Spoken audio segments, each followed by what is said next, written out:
In this video, we're going to examine the assassination of President John F. Kennedy.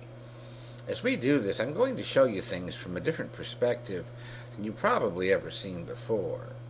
Of course, what you choose to believe is up to you, but consider this. For any explanation to be correct, it needs to answer a lot of questions. And those answers need to be consistent with each other and with the known facts of the case. As you will soon see, none of this is rocket science, but it does require that we focus and do a little thinking, so I'm not going to ask you to sit back and enjoy this video. Instead, I hope you will lean forward, take a few notes, rewind and re-examine the video when you need to, and join me in solving at least some of the most perplexing issues related to this crime. Elsie Dorman may have been the worst camera operator in Dealey Plaza that day. She didn't seem to quite grasp the concept of holding the camera steady. But in her film, we get a glimpse of a little 13-year-old girl who was doing a much better job of operating her movie camera.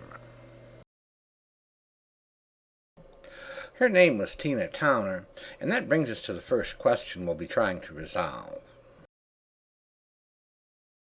Over the years, Tina's movie has been all but ignored by JFK researchers. In it, she captures the limousine as it turns from Houston onto Elm Street. More importantly, she may have captured President Kennedy reacting to the first shot that was fired that day, several seconds before Abraham Zapruder had even begun to film. Her film captured the limousine as it passed in front of the Daltex building, which was across the street from the Texas School Book Depository. As the limousine makes that turn, President Kennedy begins to wave to the crowd. But then something rather strange happened.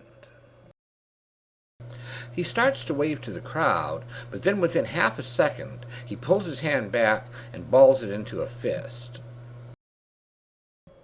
Please watch closely and keep in mind that this is in extreme slow motion. Each frame lasts for about 1/18 of a second.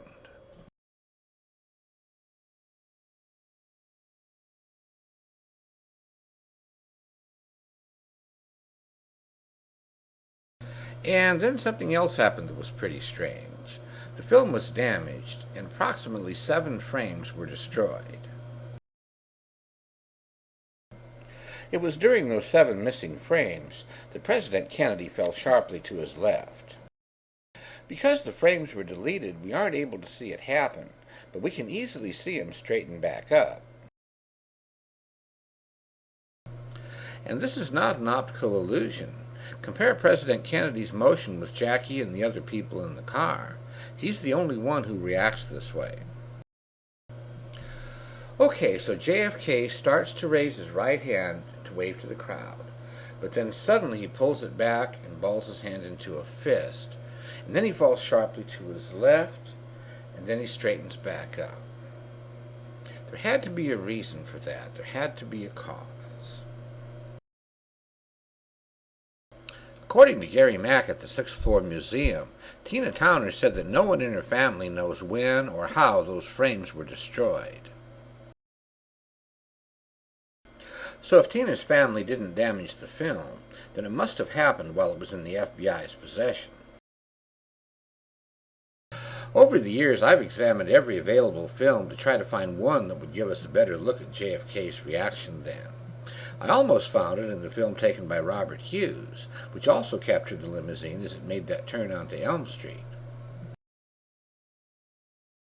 It was taken from a greater distance, but the original frames could be blown up and would very likely show JFK's movement then. But guess what happened?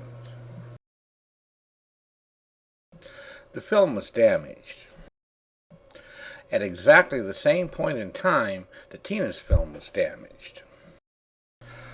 So it appears that the FBI destroyed frames in both the Towner and the Hughes films, which depicted the same fraction of a second in which President Kennedy reacted to that first shot. Now, if that wasn't done deliberately, then at the very least, it proves that they were certainly interested in those frames, enough so that they stopped the film to examine them long enough to let them burn up. Many theorists, including most of the government defenders, believe that an early shot struck the pavement, which explains why some witnesses recall seeing sparks flying up from the road. That would suggest that President Kennedy could have been pelted by small pieces of asphalt or metal. But in spite of his reaction, the president doesn't appear to be too concerned. He seems to have felt something, but like the others around him, he didn't hear anything that he perceived to be a gunshot. In fact, Tina Towner stated that she never heard a gunshot until sometime after she stopped filming. So, one of two things happened. The president's reactions were either caused by something other than a gunshot, or they were the result of a gunshot that no one heard. This is an overhead view of the intersection of Houston and Elm Street. Notice the positions of Tina Towner, the Texas School Book Depository, and the Daltex building. I've also illustrated the positions of the limousine as it made that very sharp turn onto Elm. What I believe I can demonstrate is that the earliest shots that day were fired from the third floor of the Daltex building. We get a good look at that building and the windows facing down Elm Street in this photo taken by James Alchins. I used to believe that the shots came from behind the fire escape, but I think I was mistaken about that. The angle for the shots as the limo turned onto Elm Street would actually be better from the southernmost window facing west down Elm. If we blow up this very high-resolution copy of the Alchins photo and bring up the contrast a bit, we make an extremely interesting discovery about that window. Look closely.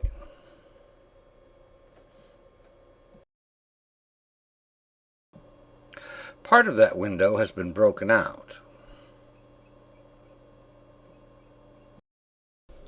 As we see in other windows, the glass looks a bit grayish, probably because the windows are dusty. But in places where there is no glass, the area looks darker. And the location of that broken area is fully consistent with where a shooter sitting a few feet back from the window would want it to be. In 1963, there were only a few offices on that third floor, and much of it was used to store boxes, so it would have been easy to set up a sniper's nest similar to the one in the depository. Only one professional criminal was apprehended in Dealey Plaza that day. His name was Jim Braden, and he was discovered on the third floor of the Daltex building. When he was first questioned, Braden admitted that he was in the Daltex building during the assassination. But after he was taken to the sheriff's office, he changed his story, claiming that he was only there after the shooting had ended. He later told the House Select Committee on Assassinations that he was visiting his parole officer during the assassination, a claim that his parole officer, Roger Carroll, refused to confirm. We'll be talking more about Braden later. This is a photo taken from the Daltex building looking west down Elm Street. The view and the angles from there are absolutely perfect. But being in such an excellent location, how could the shooter have missed and hit the pavement? Well, I'm going to answer that question for you, but first let me ask you a question. If you were that sniper and you just missed the entire limousine, what would you do next? That's right, you'd fire again, wouldn't you?